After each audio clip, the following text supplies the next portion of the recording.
Assalamualaikum warahmatullahi wabarakatuh.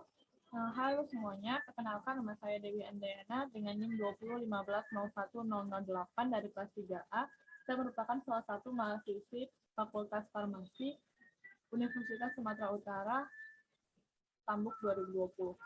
Di sini saya akan mempresentasikan mengenai tentang sistem imun dan juga respon imun, yang mana definisi dari imunologi sendiri itu adalah cabang ilmu yang mempelajari mekanisme dan juga struktur organisme hidup yang termasuk manusia untuk dapat perlindungan terhadap penyakit yang menular.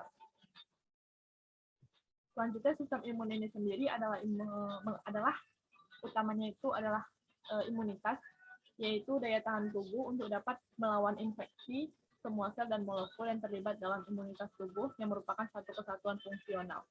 Sedangkan tanggapan atau respon terhadap satu substansi yang masuk ke dalam tubuh secara kolektif itu disebut juga dengan respon imun. Yang mana definisi spesifiknya itu adalah reaksi untuk melawan substansi asing yang masuk ke dalam tubuh seperti mikroorganisme, yaitu ada bakteri, virus, dan parasit. Sasaran utama dari sistem imun ini sendiri itu adalah bakteri patogen dan juga virus.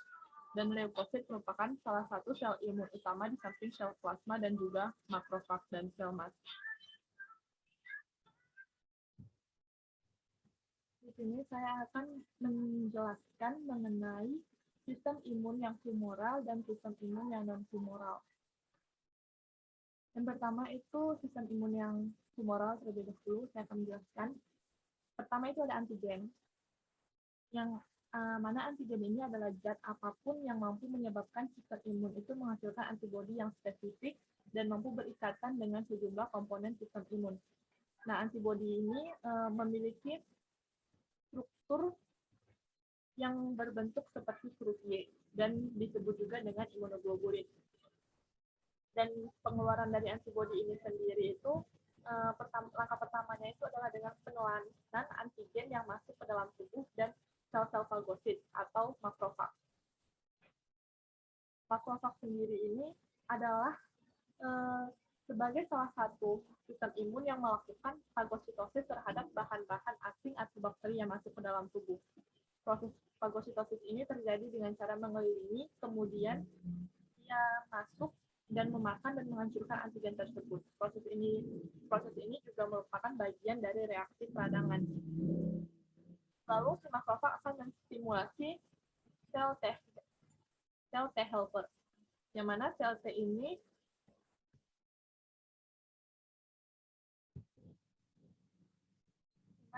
sel T helper ini merupakan salah satu pengatur bawaan dari sistem imun dan respon imun yang adaptif, serta membantu menentukan jenis respon imun pada patogen yang khusus.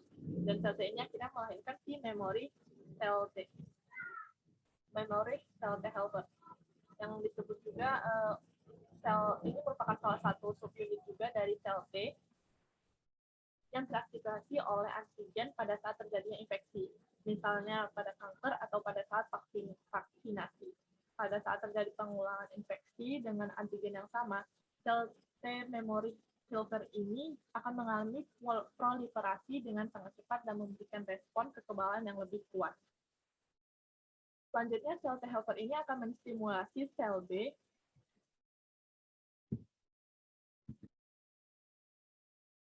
yang mana sel B dan sel T ini merupakan salah satu bagian dari limfosit.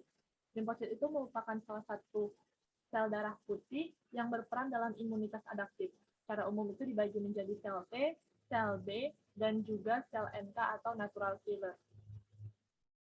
Selanjutnya, sel B ini yang merupakan limfosit ini mempunyai peranan penting pada imunitas humoral. Dan limfosit lain, yaitu sel T tadi kan dia mempunyai peranan penting dalam imunitas seluler. Fungsi utamanya sel B ini adalah untuk membuat antibodi agar melawan si antigen. Sel B adalah komponen dari sistem imun adaptif. Dan reseptor dari antigen pada sel B ini biasanya disebut juga dengan reseptor sel B yang merupakan imunoglobulin.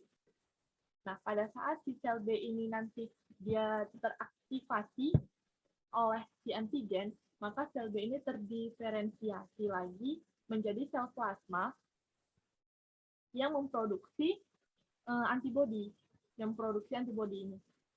Sel B, dia mengaktifasi sel plasma dan membentuk sel plasma membentuk si antibodi. Dan juga nanti ada juga sel B yang membentuk si memori sel B. Memori sel B ini kan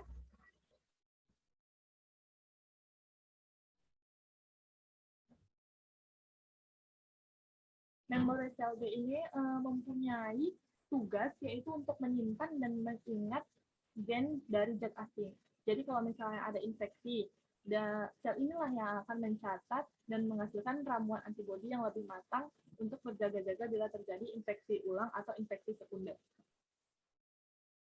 Selanjutnya, di sini akan membahas tentang yang cell mediated immune response, sama sel T akan menstimulasi cytotoxic sel T.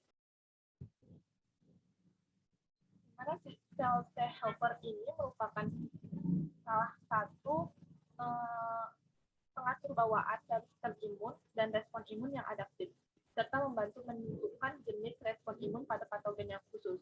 Dan sel T ini akhirnya melahirkan si memori sel T. Memori sel T helper. Yang disebut juga sel ini merupakan salah satu subunit juga dari sel T yang teraktivasi oleh antigen pada saat terjadinya infeksi, misalnya pada kanker atau pada saat vaksinasi. Pada saat terjadi pengulangan infeksi dengan antigen yang sama, sel T memory helper ini akan mengalami proliferasi dengan sangat cepat dan memberikan respon kekebalan yang lebih kuat. Selanjutnya, sel T helper ini akan menstimulasi sel B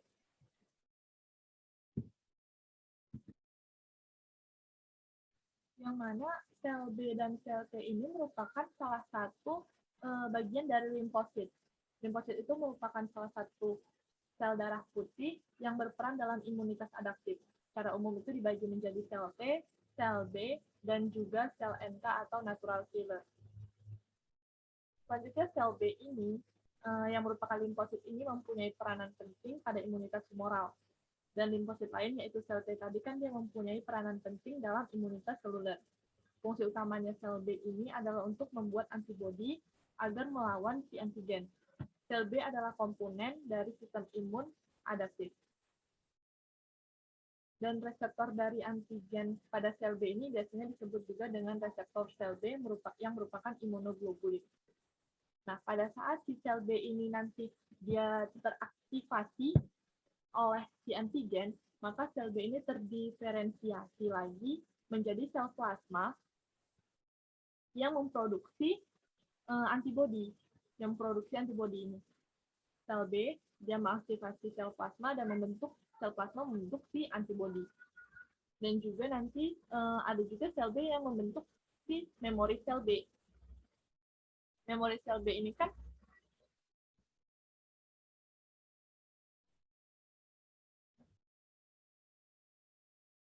memori sel B ini mempunyai tugas yaitu untuk menyimpan dan mengingat gen dari zat asing.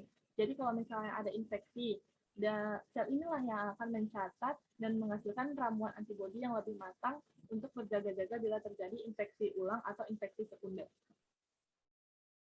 Selanjutnya, di sini akan membahas tentang yang sel mediated immune response.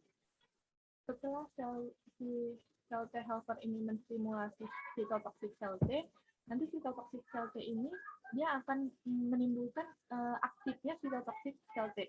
Yang tadinya cytotoxic ini tidak aktif, dia menjadi aktif. Nah, sebenarnya cytotoxic sel T ini apa sih? Nah, dia ini berfungsi untuk dalam penghancuran langsung sel-sel yang telah menjadi kanker ataupun yang sudah terinfeksi oleh virus. Sel T cytotoxic ini juga mengandung butiran atau kantung yang berisi enzim pencernaan atau zat kimia lain, sehingga mereka memanfaatkan atau menyebabkan sel target untuk pecah dalam proses yang disebut dengan apoptosis.